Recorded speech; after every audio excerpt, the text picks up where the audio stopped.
Deus bendito, Pai eterno, nós te glorificamos, Senhor, por esta hora preciosa, Deus, em que aqui viemos em busca de apenas uma coisa, ó Deus, a Tua palavra, Senhor. Está escrito que a Tua palavra é mais doce que os favos de mel. Está escrito que os Teus mandamentos são amplíssimos, Senhor.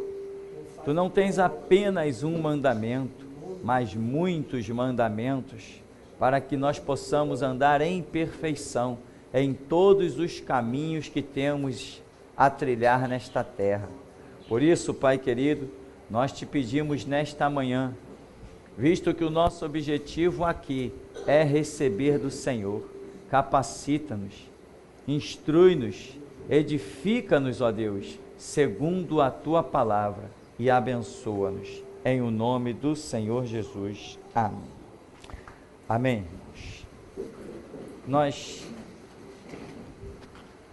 queremos nesta manhã ver alguns detalhes. Enquanto isso, você abra a sua Bíblia em Atos capítulo 4, para vermos alguns exemplos do preparo ou dos preparados para o serviço de Deus. Porque, como, vamos dizer assim, coincidentemente, né, eu acabei de mencionar na oração que os mandamentos de Deus são amplíssimos. O que é algo amplíssimo? Né? Às vezes nós falamos, aquilo ali é muito amplo, mas quando nós usamos no nosso idioma a palavra amplíssimo, caramba, dá uma ideia de uma coisa quase que infinita, que requer muito entendimento, muito conhecimento, muita pesquisa. Assim são os mandamentos do Senhor. Deus tem mandamentos com relação à construção de uma casa. Deus tem mandamento com relação a um animal, a plantação do campo, né? Lembra? Não plantarás duas espécies diferentes do mesmo. Deus, esse é mandamento. Se alguém transgride um dos mandamentos de Deus, ele acaba recebendo a recompensa do seu erro, da sua transgressão, mesmo que seja fundamentado em coisas naturais. O camarada plantou lá duas espécies diferentes no seu campo, tá, depois da primeira colheita tudo bem, quando ele entra para a segunda colheita a terra não produziu. Não foi Deus que amaldiçoou, foi ele que transgrediu regras da natureza que Deus havia criado, e como ele não sabe, Deus traz aquilo como um mandamento. Então, não é o tipo da transgressão capaz de dizer que é um pecado que contamina a alma e que lança no inferno. Não, mas tudo faz parte de mandamentos do Senhor. Os mandamentos de Deus são amplíssimos. Mandamento com relação a um casamento, mandamento com relação ao dar a sua palavra. Hoje existe assinatura, né? Naquela época que não existia, e mesmo existindo hoje uma assinatura, Deus não está cobrando a assinatura de ninguém. O que Deus cobra é palavra. Porque cadê o papel que temos assinados por Deus? Para que Ele honre a sua palavra. E Ele não exige que nós sejamos iguais a Ele. Então para nós não vale a assinatura, o que vale é a palavra. No mundo ainda brinca aí, né? Isso não vai dar em nada, eu não assinei nada. Você já viu alguém brincando assim? Isso não vai dar em nada, eu não assinei nada. Não assinou nada? Mas e Deus, que não cobra assinatura, que cobra a palavra? Então, os mandamentos de Deus são amplíssimos, quer dizer, uma coisa... Então nós precisamos estudar, e aqui, por exemplo, quando se fala do preparo para o serviço de Deus, eu diria também que o serviço de Deus é amplíssimo. Por isso nós precisamos estudar nos aprofundar, ter o nosso canto com Deus, senão nós não vamos a lugar nenhum. O mandamento de Deus é uma estrada, ou o serviço de Deus é uma estrada de 1000 quilômetros. Eu conheço o primeiro quilômetro e já acho que descobri a pólvora. Deus tem outros e outros e outros projetos para a minha vida, mas eu morro ali. Porque eu não consigo enxergar além de outras situações. E situações estas que eu só consigo traspassar, ir além, se eu tiver necessariamente uma intimidade com Deus, intimidade na oração, intimidade no estudo. Hoje as pessoas estão vivendo um evangelho que eu sei que não irão a lugar nenhum. Quer um exemplo? Olhe para os assembleianos, olhe para os batistas. A visão de Deus com geração Jesus Cristo é fazer de cada cabeça nesse lugar uma liderança. Esta é a visão de Deus. Como assim uma liderança?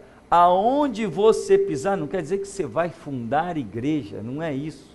Aonde você pisar, você vai ter, Deus vai ter ali contigo uma bomba atômica dentro da sua mente, dentro do seu espírito, para usar você, seja lá como for. E é isso que nós queremos ver aqui, e vamos frisar um pouco mais alguns detalhes, no tão conhecido Atos capítulo 4, que diz assim, olha, falavam eles ainda ao povo, quando sobrevieram os sacerdotes, o capitão do templo, os saduceus, ressentidos por ensinarem eles, o povo, e anunciarem em Jesus a ressurreição dentre os mortos. E os prenderam, recolhendo ao cárcere até o dia seguinte, pois já era tarde. Muitos, porém, dos que ouviram a palavra, a aceitaram, subindo o número de homens a quase 5.000.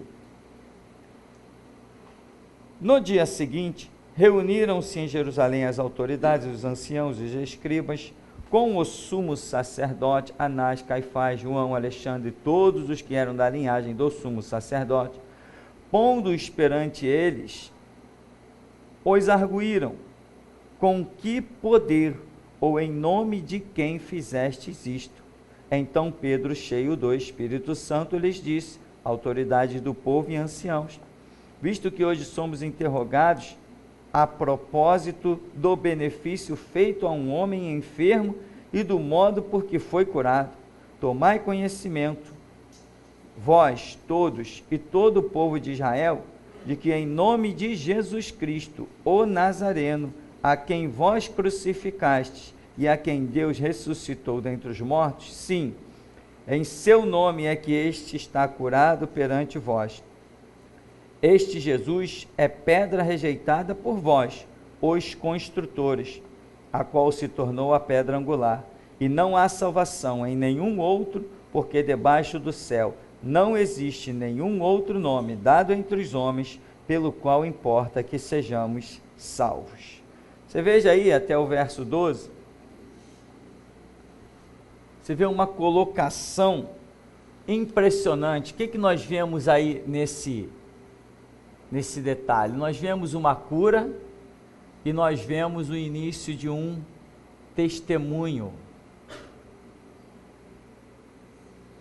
Então, servir a Deus, estar preparado para servir a Deus, é também ter na minha vida o talento da cura. Não foi justamente a cura de um homem enfermo, uma simples, me dá ouro e prata, não tenho prata, não tenho ouro, o que eu tenho te dou, em nome de Jesus Cristo Nazareno, levanta e anda. Com um talento de cura, Pedro alcança o testemunho perante as autoridades, e com este Atos capítulo 4, nós hoje sabemos como nos comportar. Veja o que Pedro gerou, porque tudo começou na vida dele, por ele estar preparado para o serviço da cura. E tem pessoas que acham que isso está muito longe. Tem pessoas que acham que está muito longe. Irmão, eu tenho um bocado de depoimento aí, de testemunho, que a misericórdia de Deus contou conosco para pessoas ficarem curadas. Nem vieram para a igreja. E outros nem procuraram igreja nenhuma. Mas o testemunho foi dado. Eles sabem aonde está a verdade. Se um dia realmente o Espírito Santo der a eles a graça para buscar a verdade, eles sabem que só Jesus Cristo é o Senhor. Expulsar demônio, tem gente que foge disso. Você pode servir a Deus, isso também é servir a Deus, expulsar demônios. Tem pessoas que quando ouvem falar nisso até fogem. Pessoas que eu estou falando, logicamente, não é lá no mundo, é na igreja. As pessoas, ao invés de quererem essa experiência, de confiar, ter fé em Deus, exercer a palavra, ao contrário, elas nunca estão preparadas para o serviço. Alguém bate na porta dela, tem um demônio ali. Bateu na tua porta? Aí o que você faz? Se bateu na tua porta e você acha que não está preparado, eu digo uma coisa, é porque você deveria estar. Eu entendo que Deus age assim. Deus traça para nós uma estrada, e no meio desta estrada, Ele sabe os pontos que vai nos solicitar. Então, Ele vê que eu comecei a minha caminhada aqui no primeiro degrau, Ele sabe que lá no 10º, se eu não negligencio a minha caminhada, lá no 10º eu vou estar preparado para encarar o diabo. Só que eu negligenciei a caminhada. E o que acontece? Quando chega não o 10º degrau, mas o tempo do 10º degrau, porque os degraus de Deus na nossa vida são em tempos predeterminados. Chegou o tempo, eu não estou preparado, e mesmo assim Deus vem e deixa a situação acontecer do mesmo jeito, só que eu não estou preparado. Porque a verdade é que quando eu estou numa estrada com Deus, sem negligenciar a caminhada, sem errar os passos, tudo que vier a acontecer no meu caminho, eu estou preparado. Isso é fato. Isto é fato. Se alguma coisa aconteceu, me abalou, me deixou querendo fugir, eu não estou preparado para isso, mas aquilo aconteceu, então eu negligenciei a caminhada, eu não fui perfeito na minha caminhada, porque a Bíblia diz que Deus não nos deixa ser tentados além do que podemos resistir. Se chegou uma situação e eu fugi, não existe fuga.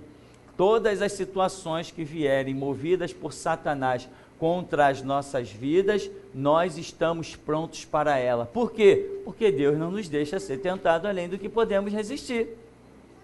Mas se eu temi, se eu fugi, não, eu não estou preparado para isso. Se eu senti o abalo interior da minha vida e me declaro não preparado, eu negligenciei a caminhada.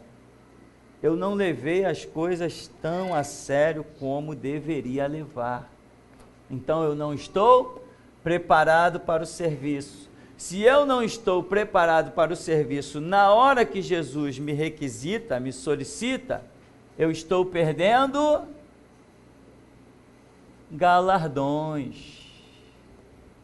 Porque só existe galardões por obras realizadas. Ninguém tem recompensa porque ficou de braços cruzados. Toda recompensa é fruto de um serviço. E é por isso que eu não me dou por cansado. Eu não me dou por cansado. Eu não aceito dizer, estou cansado. Enquanto eu estou de pé, estou respirando, eu vou fazendo, vou trabalhando.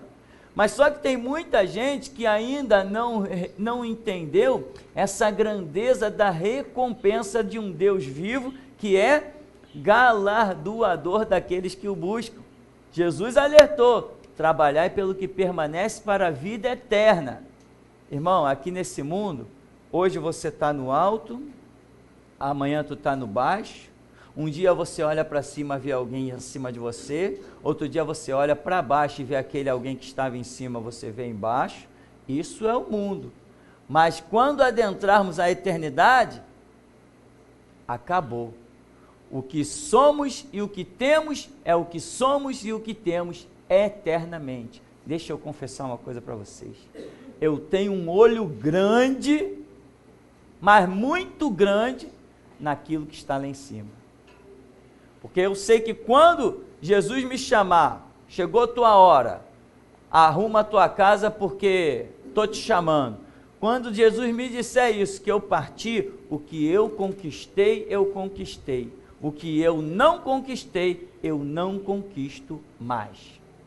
É uma posição eterna que teremos lá. Ou seja, quem tiver acesso ao trono do Senhor, tem acesso ao trono do Senhor. Quem tiver o privilégio de habitar debaixo do altar, habitará debaixo do altar. E quem for apenas aqueles, como João olha e diz, eu vi lá também uma grande multidão. Quem estiver no meio da grande multidão, está no meio da grande multidão. Todo mundo vai estar soltando fogos por ter sido salvo. Mas uma coisa nós veremos diferença entre salvos e salvos. Então você tem que zelar pela sua vida, não negligenciar, porque você precisa estar preparado para os momentos que Deus vai trazer sobre a sua vida, e são esses momentos que vai te gerar os galardões. E são os galardões que fazem a diferença do que você vai receber no céu. Não é uma questão de ser maior ou melhor do que ninguém, estar acima ou abaixo, porque no céu esse conceito não existe. Não existe este conceito no céu de estar acima ou estar abaixo. Esse sentimento, ele não existe, não é disso que nós estamos falando. Nós estamos falando de recompensas de Deus. Por exemplo, anjos, arcanjos, querubins e serafins. Os anjos não se sentem enciumados nem inferiorizados por olharem lá e ver os serafins voando diante do trono de Deus e dizendo, santo, santo, santo. Nenhum anjo diz assim, eu queria estar ali. Ele não tem esse sentimento de inferioridade, inveja. Isso não existe no céu. Tá? Tanto que Paulo escreve dizendo que isso é um fruto da carne, lá no céu não tem carne, tá? Então, não é isso, eu estou falando de recompensa, e essas recompensas vêm pela hora que Jesus pode contar contigo. Tem um demônio rodando não sei aonde, ele pode contar contigo, vai em tal lugar. Precisa de uma palavra para dizer a alguém, ele pode contar contigo, toma esse sonho aí, vai lá e entrega para fulano. Às vezes, com um sonho que ele te dá e você transmite humildemente para alguém, você pode estar livrando uma alma do inferno. Você pode estar livrando uma alma de perder um ministério. Você pode estar fazendo muitas coisas. Então, os mandamentos e o serviço de Deus são amplíssimos. Agora, nós precisamos vigiar, porque vou assim dizer, num simples talento, né? Simples com relação ao que é reino de Deus, eu diria que o talento da cura é um simples talento, é um dos primários que Deus conta com a gente. Ele diz, se tu creres, tu verás a glória de Deus. Então, meu irmão, você tem que crer, né, que Jesus fará, mesmo que você ore e diga assim, ele não fez, mas eu creio que ele faria. De repente o resultado não aparece nos teus olhos, vai aparecer depois. Ou será que também já não vimos isso na Escritura? Que Deus às vezes não opera na hora e opera depois. E todo mundo sabe que foi aquele momento em que o nome dele foi invocado. Deus tem seus caminhos. Então o que vemos mais? Depois dessa cura que abre as portas, o apóstolo Pedro se depara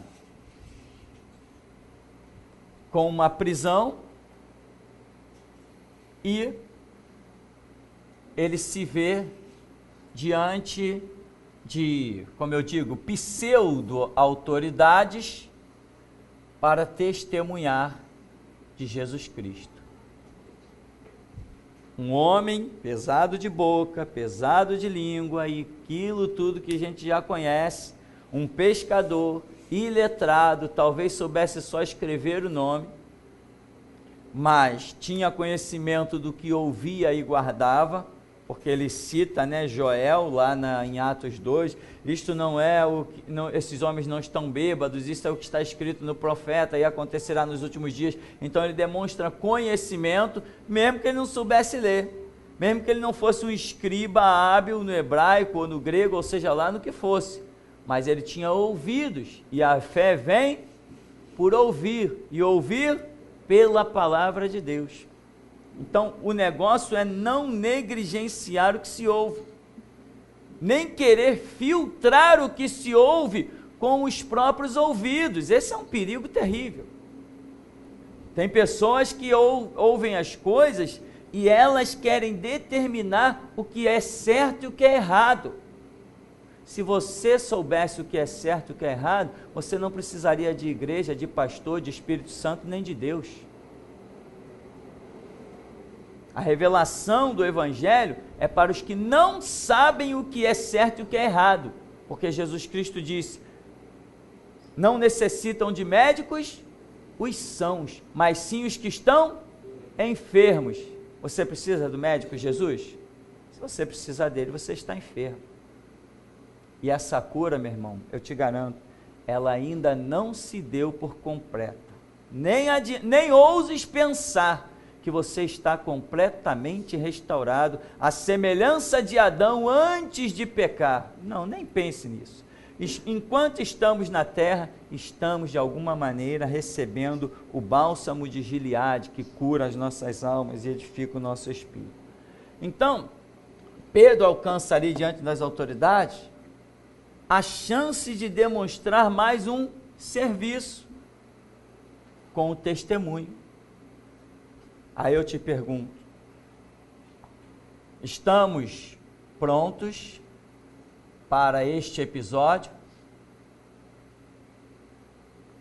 Porque veja bem, nenhum de nós pode imaginar a hora em que Jesus vai requisitar este testemunho.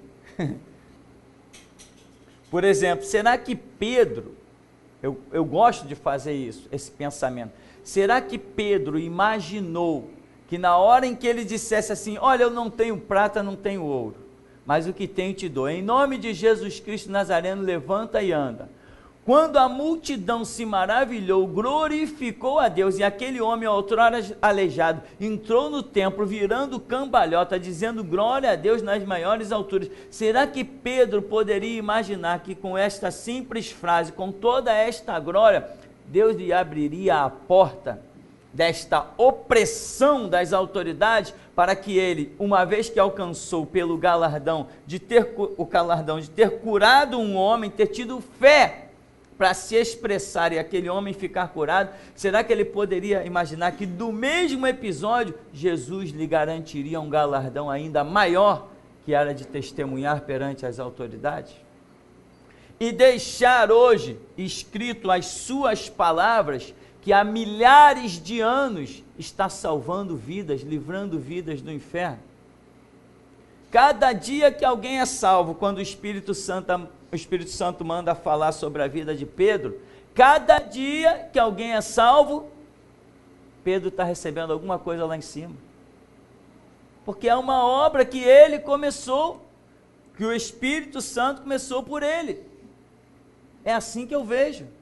Sempre que o Espírito Santo precisa de uma palavra fundamentada nos conceitos dados a Jeremias, e nós pregamos sobre Jeremias, e vidas são edificadas, Jeremias lá no céu está recebendo alguma coisa.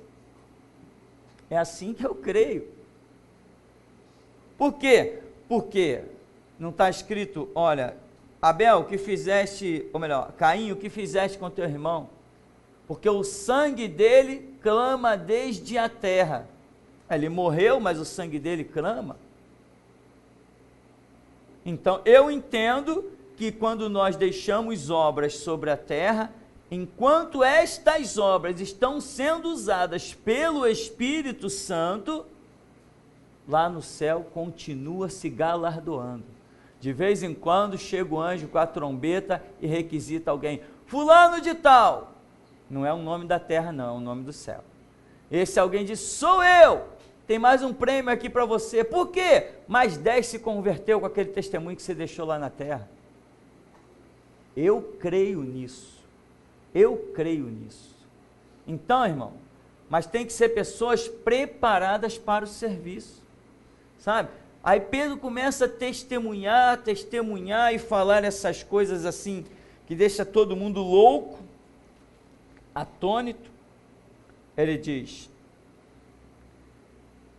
no verso 8, então Pedro, cheio do Espírito Santo, lhes disse, autoridades do povo e anciãos, visto que somos interrogados a propósito do benefício feito a um homem enfermo, do modo por que foi curado, toma conhecimento, vós todos e todo o povo de Israel, em nome de Jesus Cristo, o Nazareno, a quem vós crucificastes, e a quem Deus ressuscitou dentre os mortos, sim, em nome deste é que ele está curado perante vós. Este Jesus é a pedra rejeitada por vós, os construtores, a qual se tornou a pedra angular. Não há salvação em nenhum outro nome. Enfim, o que eu quero ressaltar com você nessa hora é como Pedro vive um ensinamento do Senhor Jesus, que ele disse assim, seja a vossa palavra sim, sim, e não, não. O que passar disso é de procedência maligna. Irmão, você tem que estar preparado a seguir um caminho, tem que estar preparado para o serviço, sabendo que as coisas podem apertar, sabendo que você pode ter a ameaça da vida, da morte, sabendo que de repente sobre você pode se cumprir a palavra do Senhor Jesus, ser fiel até a morte e dar-te-ei a coroa da vida. Mas você sabe que uma coroa tem muitas pedras, né? Uma coroa tem muitos símbolos, uma coroa pode ter muitos brilhantes. Essa coroa representa a sua caminhada. Só a coroa é a salvação, mas os adornos de uma coroa e tantas outras coisas, os adornos das vestes, como Deus já mostrou, lá no céu nós teremos vestes diferentes, cada um terá um tipo de veste, e essas vestes e essas coroas, a diferença delas vai estar classificada eternamente o que nós fomos aqui nessa terra. E haverá um estudo, inclusive, sobre as vestes de cada um e sobre a coroa de cada um. Porque hoje nós temos crianças morrendo e sendo salvas. Temos pessoas sem nenhum conhecimento do reino de Deus, mas que, como aquele ladrão lá da cruz, declaram, Senhor, lembra-te de mim quando entrares no teu reino. Esses inocentes mortos, tantas crianças estão sendo martirizadas na China, na Coreia e tantos outros lugares, nos territórios muçulmanos. Essas crianças que estão sendo salvas, elas precisarão entender por que estão sendo salvas. E as nossas vestes, os símbolos das nossas vestes, vai servir de lição para elas, para o crescimento e entendimento delas, porque elas não estão entrando no céu e tendo um entendimento completo de nada. O entendimento delas precisará ser desenvolvido. Elas precisarão entender o porquê da sua salvação. Pode ter certeza disso. Então, Pedro dá esse testemunho, agora, ele exerce o que Jesus falou, sim, sim, e não, não. Quanta gente, quando está diante dessas falsas autoridades, esses que usam armas, ou que às vezes usam uma caneta pior do que um revólver, porque tem gente por aí, né, juiz, advogados, promotores, que com uma caneta estão assassinando vidas, pior do que se desse um tiro. Não viu lá nos Estados Unidos o homem condenado à prisão perpétua, que ficou 25 anos na cadeia? Depois descobriu-se que era inocente. Ora, ele não foi assassinado com uma arma não, foi assassinado com uma caneta. E a situação do filho dele pequeno? Como aquele homem sofreu com um filho pequeno que de vez em quando ia visitá-lo na cadeia. Quando se tornou adolescente já não aparecia mais, mandava só carta. Até que um dia mandou uma carta dizendo que não queria mais ele como pai, porque ele era um assassino, tinha matado a mãe dele, e, não sei se na mesma carta ou em outra, dizia que ia trocar o nome. Foi e trocou o nome. E o juiz autorizou o jovem a trocar o nome, porque o pai dele era uma vergonha. O pai dele tinha assassinado a própria mãe, então ele recebeu inclusive o direito de trocar o nome. Aí, foi assassinado ou não foi esse homem? Em vida. Foi torturado ao extremo ou não foi torturado ao extremo? Sabendo que é inocente e sabendo que o próprio promotor, então juiz, foi que omitiu as provas da sua inocência, só para condená-lo. Tem gente por aí que está matando com canetas, mais do que se mata com revólver. Tem juiz por aí que é tão assassino quanto qualquer traficante. Agora, é por isso que eu estou precisando de alguém que se empenhe na área do desenho, que faça revista em quadrinho, que faça qualquer coisa, porque nós vamos transformar todas essas histórias em livros, revistas e vamos jogar no mercado. E seremos o escândalo, ou quem sabe, a voz de libertação da sociedade. Então, irmão, quem sabe, esse talento também não vai surgir a qualquer momento. Eu tenho orado para que isso aconteça. Na verdade, eu tenho me desesperado para que isso aconteça. Sim, sim, não, não. Porque lá diante das autoridades, Pedro poderia o quê? Engolir alguma palavra. Peraí, não, eles me prenderam. Caramba, não, peraí, eu apenas orei e ele ficou curado. Eu não tenho nada a ver com isso. Eu só fiz uma oração. Mas você orou a quem? Não, eu orei ao Deus de Israel. Não, nada disso. É em nome de Jesus Cristo, o que vocês mataram, assassinaram na cruz, mas Deus o ressuscitou dentre os mortos. Caramba, Pedro sabia que estava assinando a sua sentença de morte, mas não voltou atrás. O que ele tinha para testemunhar, ele testemunhou. Qual vai ser o resultado disso? Não interessa, seja pela vida ou seja pela morte, mas Cristo Jesus tem que ser glorificado. Isso é alguém que está preparado para o serviço. Entende, irmão? Você não pode deixar ficar passando o tempo, aí vem na igreja, tá, a igreja foi uma bênção, aquele louvor, que bênção, quando eu ouço aquele louvor, parece até que eu estou vendo os anjos, arcanjos, querubins, tá.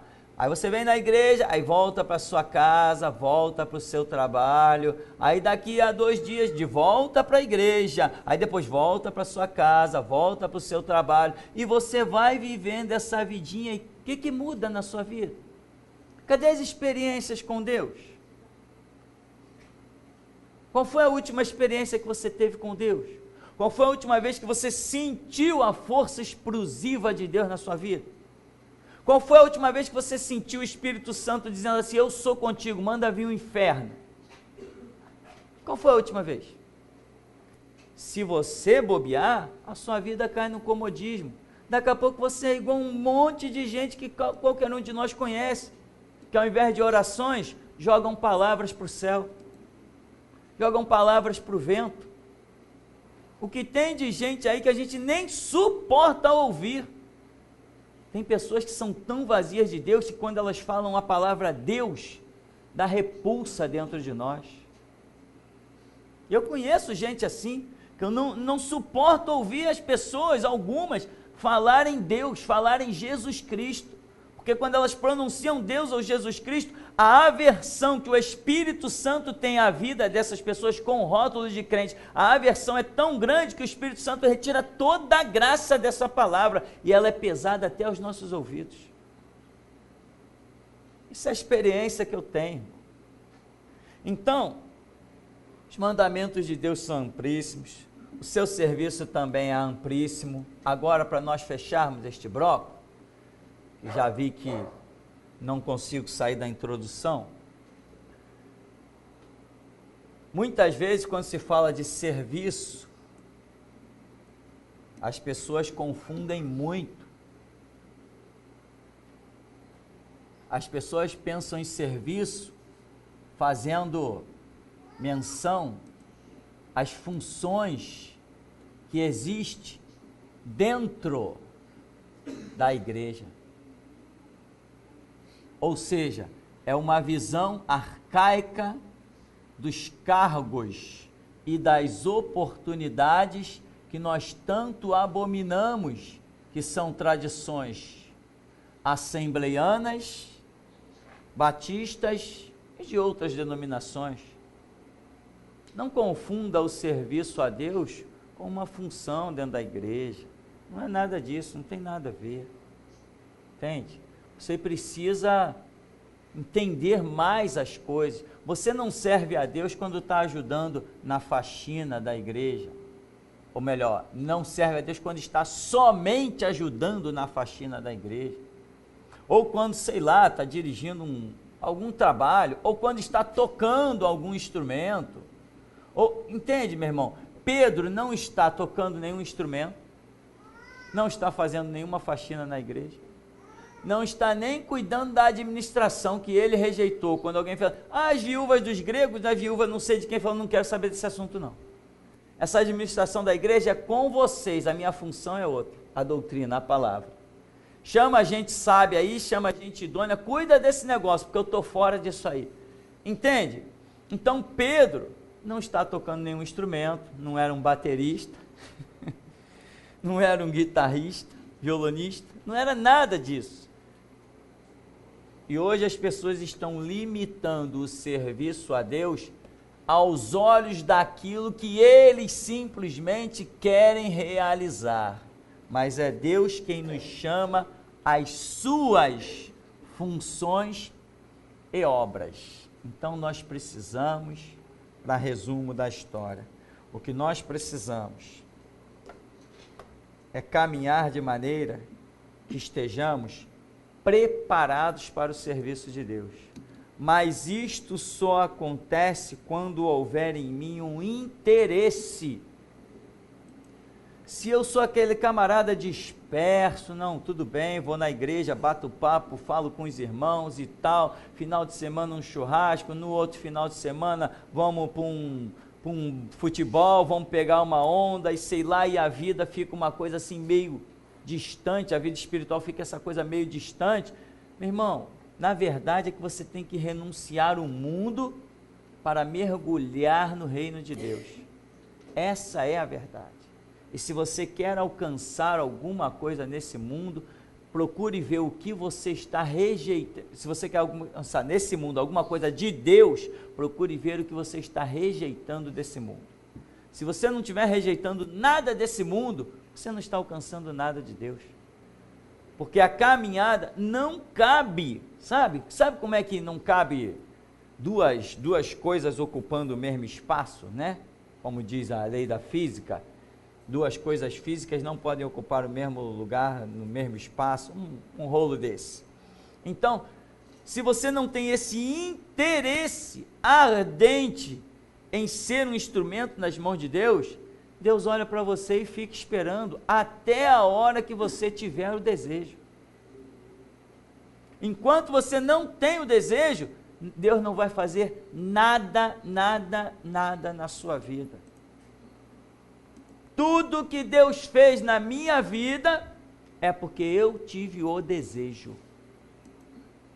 E te digo mais, até a paz que hoje eu tenho da salvação, irmão, eu procurava isso, sem saber aonde achar, porque todos nós não sentimos dentro de nós um vazio, todos nós não buscamos respostas, eu buscava também. Então Jesus, como a Bíblia diz, Deus habita em luz inacessível, se Ele não se manifestar, ninguém consegue chegar até Ele, mas Ele vê os anseios dos nossos corações e se manifesta. Então, o teu desejo de servir vai gerar, pela ação de Deus, o preparo para servir. Amém? Vamos dar uma paradinha então? Daqui a pouquinho a gente volta.